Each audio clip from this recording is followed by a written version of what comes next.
This is a mid-control kit for 2012. Okay. So, there's all your hardware. This piece right here, this is the front of the bike. Yep. This is going to go on the right side and it's going to bolt on through here like that, right? The bolts are in here. This is going to clamp around your frame, okay? Right in between the engine and transmission. Do you know what I'm talking about? Yes. Yeah, right? This is going to bolt on here like this. This bar stops the controls ever slipping down, okay? And the bolts and nuts are in here for that, right? Also, on the ends of these here, nuts and bolts are in here for your foot pegs to bolt on, right? And this one bolts right on here like this. Yeah.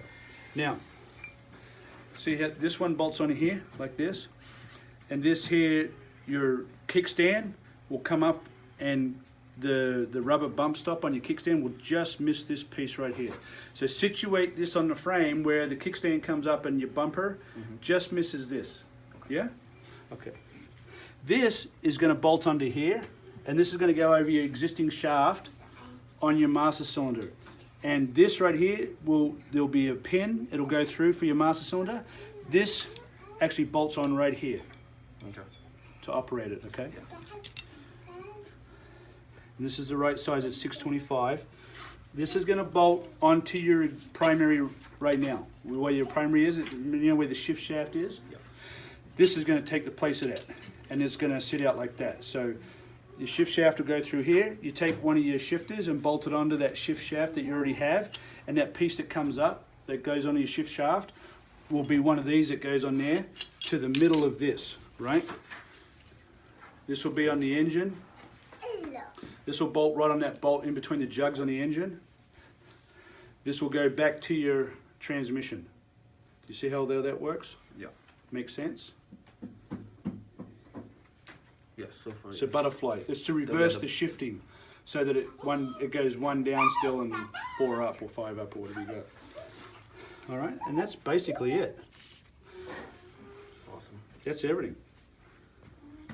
Yeah, so what I do is when I bolt these on, I bolt it on, I'll put it around the frame, and make sure you put never seize. You know what never seize is, right? Yeah.